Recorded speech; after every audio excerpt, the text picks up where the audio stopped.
Assalamualaikum warahmatullahi wabarakatuh.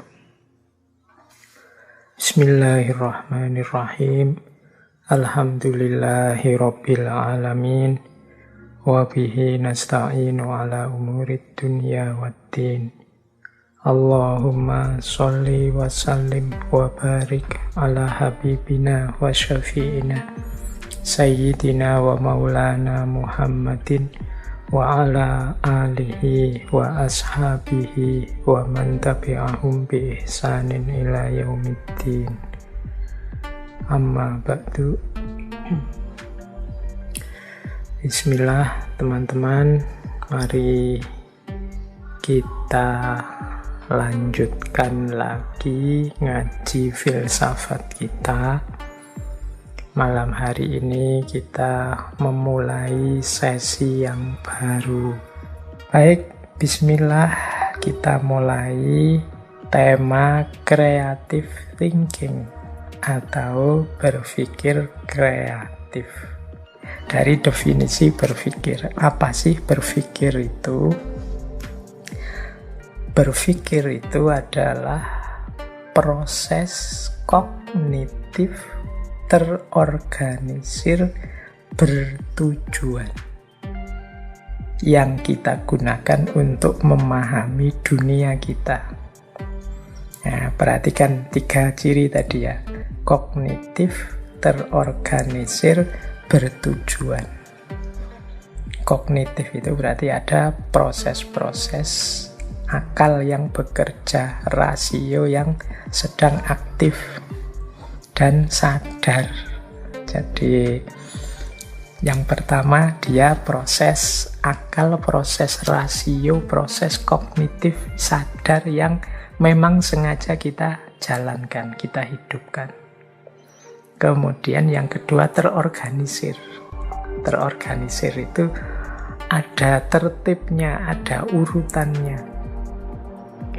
Dan yang ketiga bertujuan. Jadi ada maksudnya. Baik, saya lanjutkan. Nah, malam hari ini kita akan banyak belajar dari seorang tokoh yang dikenal sering dan banyak menulis tentang teknik berpikir, termasuk berpikir kreatif ini. Namanya adalah Edward de Bono. Teman-teman mungkin pernah membaca buku beliau ya, ada beberapa yang populer sekali, misalnya 6 topi berpikir, berpikir lateral, dan lain sebagainya. Beliau ini dokter, psikolog, penulis, filosof yang berasal dari Malta. Nah, malam hari ini kita akan mengambil beberapa teori dan konsep dari beliau tentang berpikir, khususnya berpikir kreatif ini. Menurut Edward de Bono, kreativitas itu adalah sumber daya manusia yang paling penting. Kata beliau, kalau tidak ada kreativitas, tidak akan ada kemajuan, maka kita selamanya hanya akan mengulang hal yang sama. Kalau manusia itu tidak kreatif, kita mungkin hari ini memakai baju yang sama seperti manusia-manusia purba, manusia primitif zaman dulu. Mungkin kayak baju kita masih kayak Flintstone itu, mobilnya masih mobil kayak di Flintstone itu, tidak berkembang sampai sekarang. Tapi kan manusia itu kreatif. Jadi selalu terjadi kemajuan dan perubahan. Kuncinya apa? Daya kreativitas. Maka malam hari ini mari kita latihan berpikir kreatif dalam rangka memenuhi amanat Allah untuk memajukan dan memakmurkan bumi. Nah, kita lanjutkan lagi. Menurut Edward de Bono lagi, berpikir kreatif itu bukan bakat, tapi satu keterampilan yang dapat dipelajari. Ia memberdayakan manusia dengan menambah kuat kemampuan alaminya. produktivitasnya, dan keuntungan-keuntungan lainnya. Jadi ini penting ya, kita garis bawahi, berpikir kreatif itu bukan bakat tapi keterampilan yang dapat dipelajari. Berarti teman-teman tidak boleh alasan, Pak, saya tidak bisa Pak kalau disuruh kreatif itu. Saya tidak bisa Pak kalau saya disuruh mencari solusi, menemukan ide-ide baru. Saya itu makomnya hanya follower Pak. Saya itu konsumen, bukan produsen, termasuk dalam hal pikiran. Nah ini berarti kalau mengikuti pikiran Edward de Bono tadi, tidak begitu. Mungkin itu hanya alasan kita saja, dalih kita saja karena kita malas. Setiap orang itu bisa. Ini seperti keterampilan. Ya keterampilan itu memang kalau kita tidak belajar, tidak melatih diri, ya memang tidak bisa. Tapi kalau kita mau dan serius melatih diri, insya Allah bisa. Wong itu keterampilan yang bisa dipelajari. Tidak ada hubungannya dengan bakat. Jadi jangan alasan, tidak bakat saya mikir itu Pak, tidak bakat saya filsafat itu, tidak bakat. Tidak, itu keterampilan kok. Itu alat yang bisa kita pakai dan kita bisa belajar cara memakainya yang benar. Jadi keterampilan berpikir atau thinking skill. Ini penting karena sering saya dengar orang dengan dalih ini kemudian tidak mau belajar untuk cara berpikir yang benar, belajar logika atau belajar filsafat. Tidak, ini bukan bakat, tapi keterampilan. Berarti kuncinya ada kita mau atau tidak untuk berlatih dan belajar sampai kita menguasai keterampilan itu. Mungkin nanti ada yang banyak juga, tapi kan enggak belajar juga enggak apa-apa toh Pak, enggak berlatih di situ enggak apa-apa toh Pak, kon enggak wajib, enggak ada dalilnya juga. Misalnya ada yang ngeyel begitu, ya ayo itu hakmu sih mau belajar untuk terampil apa enggak, tapi jangan lupa berpikir kreatif itu kunci kemajuan, kunci kita sukses menjalankan berbagai kewajiban-kewajiban kemanusiaan dan juga kewajiban kehambaan. Jadi itu garis bawah dari pandangannya Edward de Bono bahwa berpikir kreatif itu tidak ada hubungannya dengan kapasitas kita atau bakat kita. Makanya ada quotes yang terkenal sekali yang bunyinya stop killing your own ideas. Berhenti membunuh gagasanmu sendiri. Bagaimana kok orang membunuh gagasannya sendiri? Dengan cara dia tidak mau berpikir. Coba dia mau berpikir, coba dia mau mengembangkan pemikirannya. Mungkin dari dirinya akan muncul ide-ide segar, gagasan-gagasan yang luar biasa, yang manfaat maslahatnya banyak. Jadi stop killing your own ideas. Jadi jangan membunuh dirimu sendiri secara intelektual. Nah itu mungkin maknanya begitu. Membunuh diri secara intelektual itu dengan tidak mau mikir atau punya pandangan biar yang pinter-pinter saja Pak, yang lain saja yang mikir. Saya tidak nyampe Pak, saya tidak tuh untuk saya mikir sampai ke sana. Kan ada yang pendiriannya seperti itu. Nah, itu mirip seperti kritik dari quotes ini, stop killing your own ideas. Jadi jangan bunuh diri intelektual. Ayo berjuang. Yo namanya berjuang itu tetap semampu kita. Jangan mau berhenti berpikir. Ada pandangan bahwa setiap orang itu sebenarnya kreatif. Tidak ada kok orang itu tidak kreatif. Ada pandangan juga semakin kita percaya bahwa kita kreatif, semakin kita akan kreatif. Mengapa kok ada orang yang merasa dirinya tidak kreatif? Pertama-tama karena dia sejak awal sudah tidak percaya bahwa dirinya kreatif. Allah itu menganugerahkan akal pada kita dengan jutaan, puluhan, mungkin ratusan juta potensi yang luar biasa.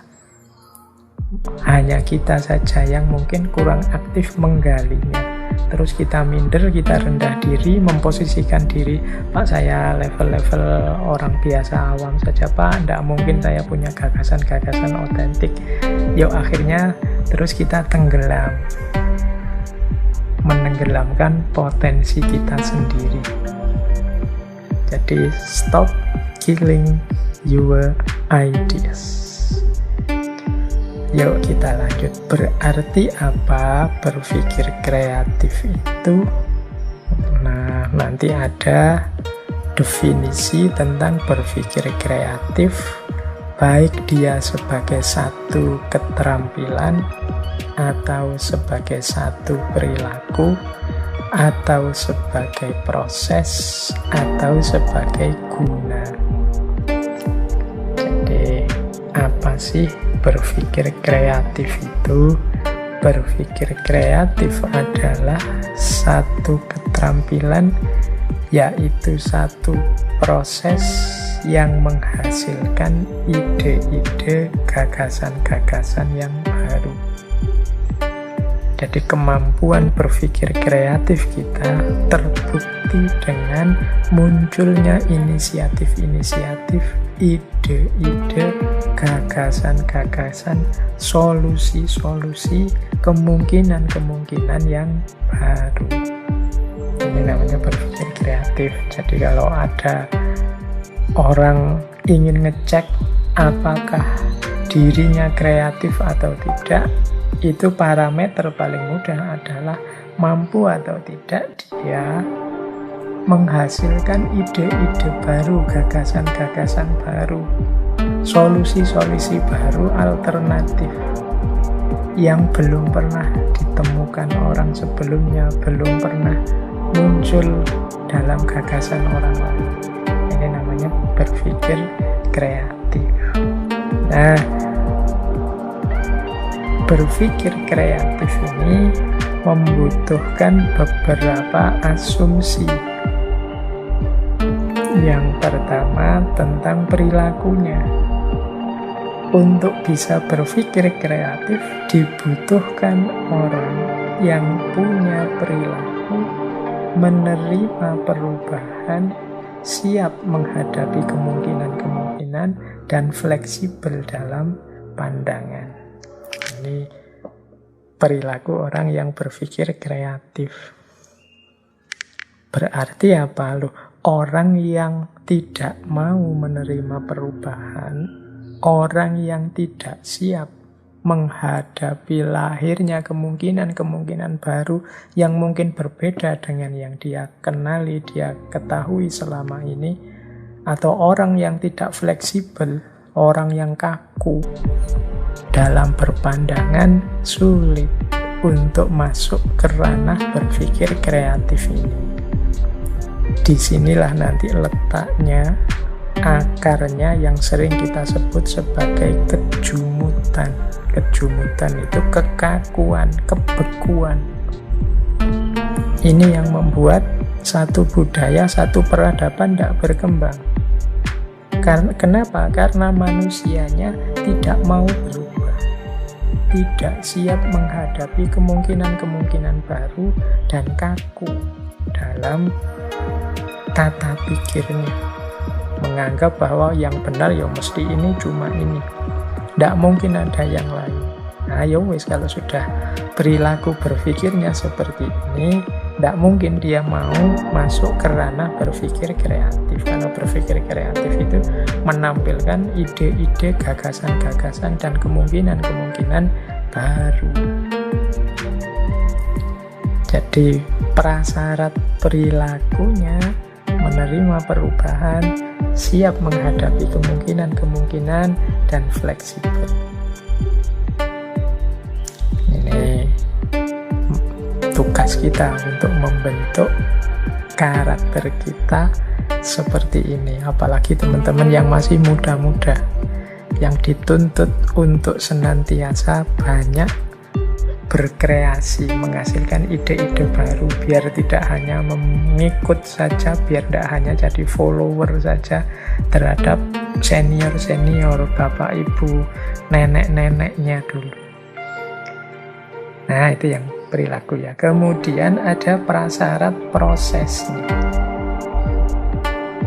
Proses yang memungkinkan terjadinya pemikiran kreatif itu adalah dibutuhkannya ruang untuk pengembangan dan kemajuan. Maksudnya apa? Tidak mungkin orang mampu dan mau berpikir kreatif kalau ruang pengembangan dan kemajuannya ditutup. Kalau orang sudah dicegat, sudahlah, tidak usah banyak usul, sudahlah, tidak usah banyak tanya, sudahlah, tidak usah mikir macam-macam, ikuti saja apa yang sudah ada. Kalau lingkungan masyarakat kita cara berpikirnya seperti ini, ruang sosial kita pendiriannya seperti ini, ya tidak akan lahir gagasan-gagasan baru, ide-ide baru. Berarti tidak mungkin terjadi kemajuan-kemajuan. Untuk terjadi kemajuan kan harus ada gagasan-gagasan baru, harus ada alternatif-alternatif solusi hidup yang baru, yang berbeda dengan sebelumnya. Tapi kalau ruang ini sudah ditutup, ya tidak mungkin terjadi berpikir kreatif. Orang tidak boleh ngomong, orang tidak boleh usul, orang tidak boleh menyatakan ide gagasannya. Kalau menyatakan ide gagasannya yang berbeda dengan yang diyakini oleh mayoritas selama ini, dia terancam hidupnya, terancam kebebasannya, terancam kenyamanannya, dan lain sebagainya. Maka ya tidak mungkin lahir pemikir-pemikir kreatif. Jadi itu prasyarat prosesnya. Dan yang keempat, aspek gunanya. Dari sisi guna itu manfaatnya, berpikir kreatif itu membantu kita menemukan dan memecahkan masalah lebih cepat dan lebih mudah. Mengapa sih masalah itu terjadi? Masalah itu kan terjadi karena jawaban-jawaban lama yang semula diyakini sebagai solusi ternyata tidak menyelesaikan. Di situ kan muncul masalah. Berarti apa? Orang butuh jawaban-jawaban baru, alternatif-alternatif jawaban yang baru. Disinilah kemudian penting kemampuan berpikir yang kreatif. Itu manfaat yang pertama. Manfaat yang kedua, berpikir kreatif itu memberi perspektif-perspektif, memberi banyak tawaran untuk dipilih, untuk membuka jalan lahirnya perubahan yang lebih baik. Kalau kita berpikir kreatif itu kan tiba-tiba muncul banyak alternatif jawaban.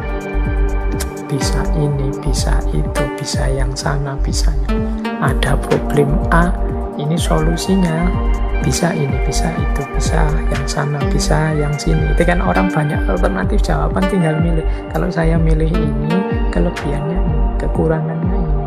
Kalau saya milih ini, kelebihannya ini, kekurangannya ini, dan seterusnya. Itu kan enaknya berpikir kreatif. Tapi kalau kita tidak punya kemampuan berpikir kreatif, ngertinya solusi hanya satu. Kalau ada masalah ini, dulu solusinya ini. Gimana ya caranya solusi ini bisa memecahkan masalah ini? Kita tidak memunculkan ide-ide baru, hanya macet, bulet di situ. Akhirnya kita stres berlama-lama, bingung berlama-lama, akhirnya memaksakan ideal-ideal yang tidak masuk untuk menjawab persoalan-persoalan hari ini. Akhirnya ya masalah tidak selesai, kadang-kadang malah muncul masalah baru.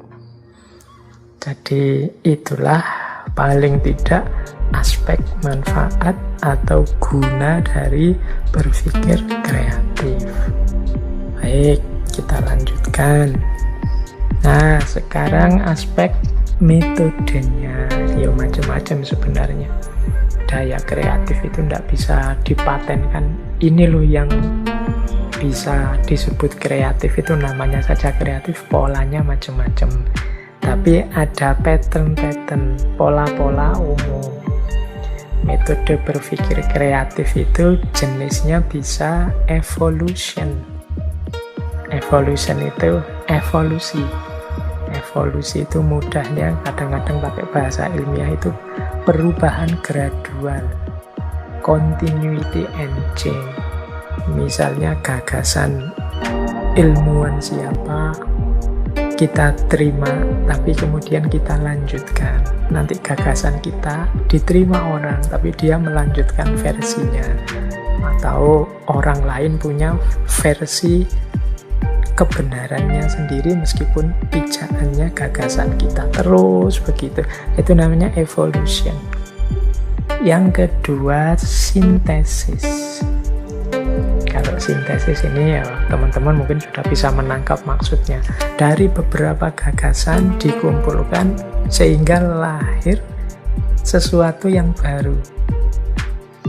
Biasanya orang menyebutnya sintesis itu gabungan dari tesis, antitesis, nanti lahirnya sintesis, yaitu kalau filsafat. Tapi sintesis itu mudahnya dari gagasan-gagasan yang beragam, yang sebenarnya saling berbeda, disatukan. Nah, kemudian ada pula model revolution. Revolution ini sama sekali berbeda dengan sebelumnya. Nah, ini gagasan-gagasan yang menawarkan sesuatu yang sama sekali baru. Nah, ini yang sebelumnya tidak dikenal. Ada pula yang model reapplication. Reapplication itu Reapplication itu menggunakan ulang. Maksudnya apa? Memperlakukan sesuatu dengan sudut pandang yang sama sekali baru, tidak seperti sebelumnya. Misalnya reapplication itu, dulu orang memahami sepeda itu ya alat transportasi yang mengantarkan kita dari satu tempat ke tempat yang lain. Tapi sekarang sepeda itu banyak yang memperlakukannya tidak hanya sebagai alat transportasi, tapi sarana kesehatan, alat olahraga. Bahkan ada namanya sepeda statis. Kita sepedahan sampai capek tapi tidak pindah kemana-mana, tetap di rumah saja. Bentuknya ya persis sepeda. Itu namanya reapplication. Barangnya sama, tapi sudut pandangnya, cara kita memperlakukannya sama sekali baru. Yang kelima, model-model kreatif itu yaitu changing direction. Changing direction ini adalah, kalau diterjemahkan letterlek, ya mengubah arahnya. Maksudnya changing direction itu adalah menggunakan satu ide atau satu gagasan yang semula tidak untuk itu, tapi sekarang kita pakai untuk itu. Ya wis mudahnya gini lah.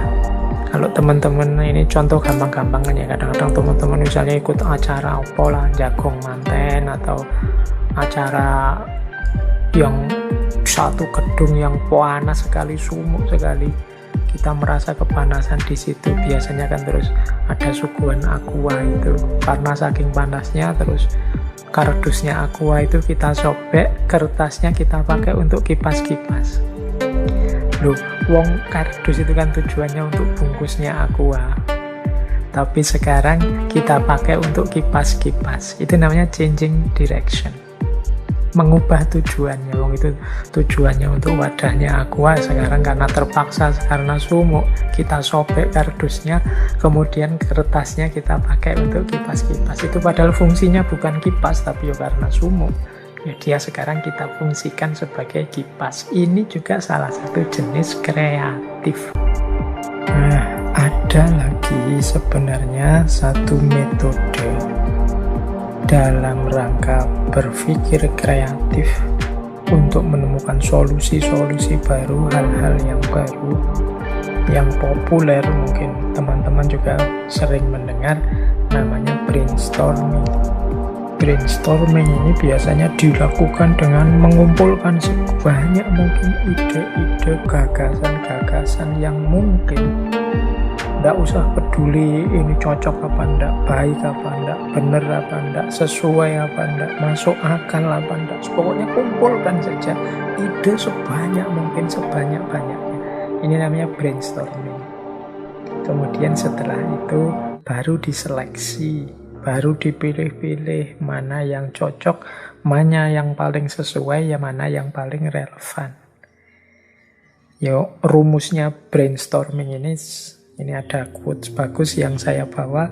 The best way to have good ideas is to have lot of ideas and then throw away the bad ones.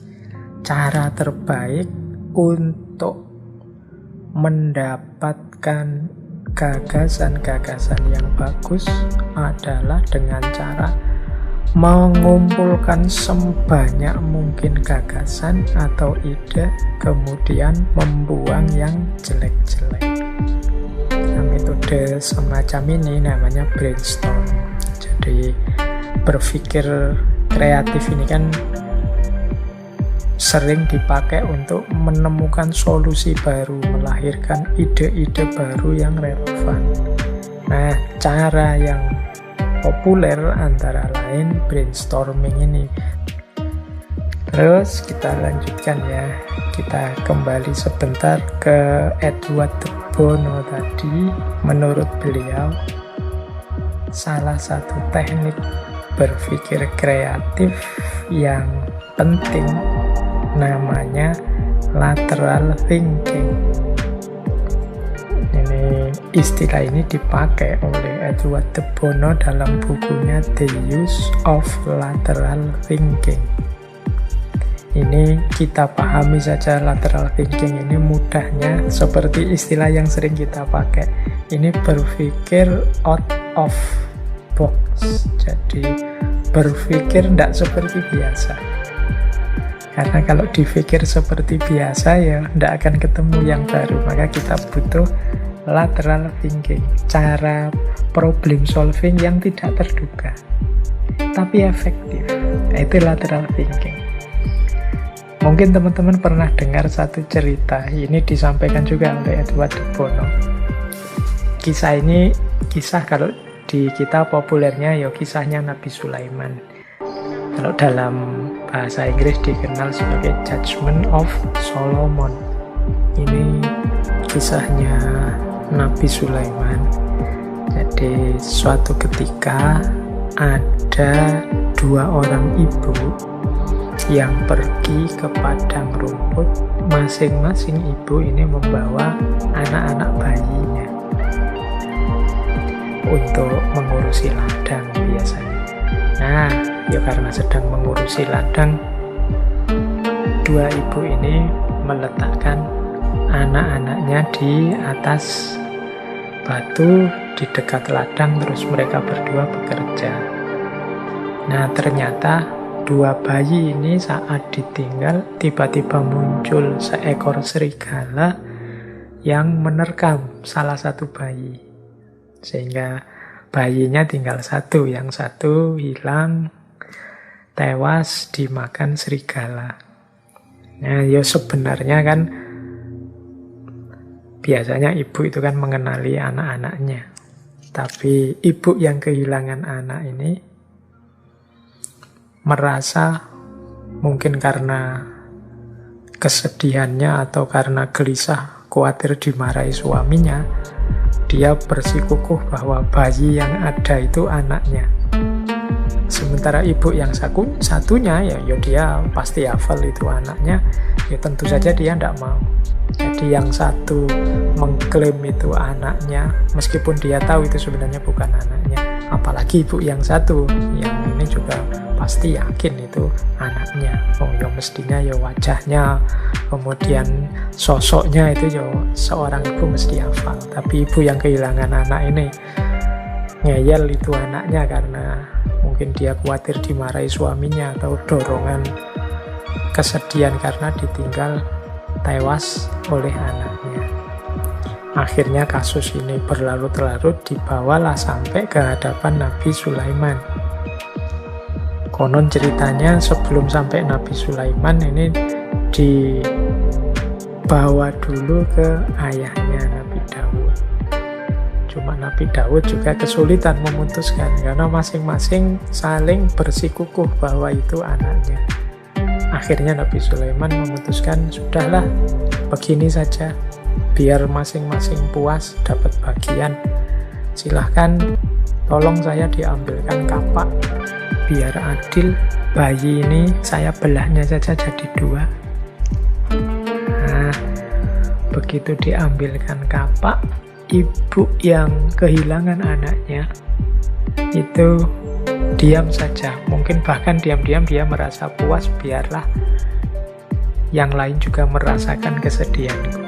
Tapi ibu yang memang aslinya ibu dari anak yang mau dibelah ini ya tentu saja tidak tega. Akhirnya ibu ini tiba-tiba meloncat ke depan bayi kemudian bilang, sudahlah saya, karena kalau dikapak mesti mati anakku ini, meskipun dibagi 2 ya buat apa, daripada anakku mati, sudahlah biarlah berikan bayi ini pada ibu yang satunya.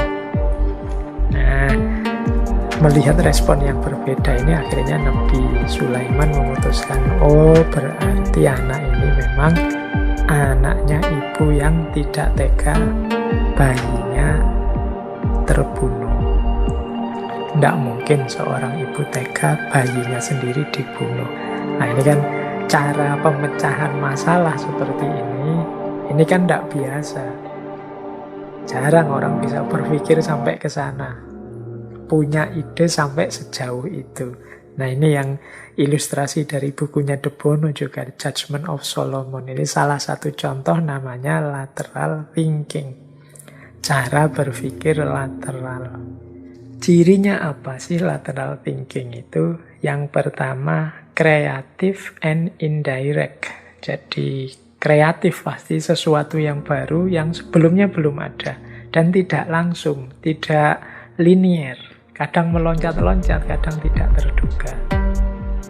Jadi itu ciri pertama. Ciri kedua, generatif. Generatif itu biasanya lahir memang memunculkan sesuatu yang baru. Ciri yang ketiga, provokatif. Mendorong,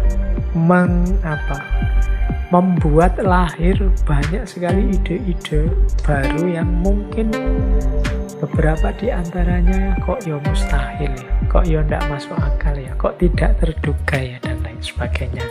Itu ciri ketiga katanya De Bono.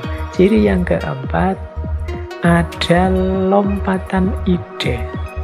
Ya karena tadi kok tiba-tiba ke situ kesimpulannya, kok tiba-tiba muncul ide ini, itu biasanya tidak runtut tapi ada meloncat-loncat. Jadi tiba-tiba disimpulkan itu, tiba-tiba ngomongnya begitu. Nah, itu ada lompatan ide. Ini ciri lateral thinking. Nanti De Bono mengilustrasikan kalau teman-teman sulit memahami lateral thinking ini, coba perhatikan cara berpikirnya para komedian, orang yang pintar humor. Humor itu kan kebanyakan lucu karena komediannya pintar mengolah lateral thinking ini. Jadi berpikir yang mengagetkan, orang tidak menyangka, tiba-tiba kok kesimpulannya ke sana, kok cara berpikirnya tiba-tiba meloncat ke situ. Itu yang membuat kita kemudian tertawa. Tapi kadang-kadang juga muncul gagasan baru, oh iya ya ternyata bisa juga disambungkan ke sana. Nah ini namanya lateral thinking, berpikir yang kreatif, yang tidak hanya mengikuti pakem-pakem yang selama ini berjalan. Jadi ini istilah dari Edward De Bono untuk menjelaskan yang malam hari ini kita pelajari sebagai berpikir yang kreatif. Yang ini disebut lateral thinking, yang kita sering pakai istilah berpikir yang out of the box. Meskipun kadang-kadang sumbernya tidak jelas, kok muncul ide itu ya, kok tiba-tiba gagasan itu lahir. Kadang-kadang muncul tiba-tiba begitu saja atau melalui loncatan-loncatan berpikir. Bahkan ada yang menganggap kadang-kadang lateral thinking ini tidak ilmiah, sehingga disebut pseudoscience. Jadi dia tidak mengikuti kaedah-kaedah berpikir ilmiah yang resmi, yang pakem. Sehingga kadang-kadang orang kalau ditanya, dari mana tadi kok muncul gagasan begitu? Yang punya gagasan mungkin juga sulit menjelaskannya. Ya yang penting coba dicek saja apakah gagasan ini relevan, kemudian sesuai, cocok, manfaat, fungsional untuk menyelesaikan problem yang dihadapi atau tidak. Karena kadang-kadang banyak problem itu yang kalau kita hanya berpikir standar saja, lurus saja seperti biasanya, tidak ketemu solusinya. Kemudian yang ketiga, berani dan percaya diri. Ya, karena berpikir kreatif itu kan melahirkan gagasan-gagasan baru, ide-ide baru. Tentunya butuh keberanian dan kepercaya dirian. Orang yang tidak percaya diri ya tidak mungkin mengeluarkan gagasan-gagasan otentik, original yang baru. Orang penakut juga tidak mungkin.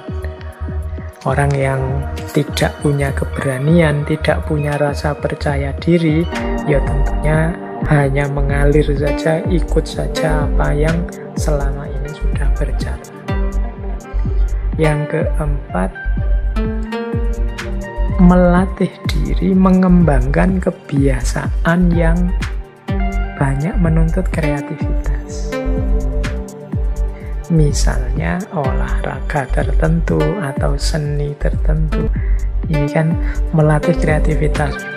Baik, saya kira itu teman-teman. Kurang lebihnya kalau ada yang tidak pas, tidak sesuai dengan situasi, kondisi teman-teman semua, mohon dimaklumi dan dimaafkan. Saya akhiri sekian. Wallahul muwaffiq. Wallahu a'lam bishawab. Wassalamualaikum warahmatullahi wabarakatuh.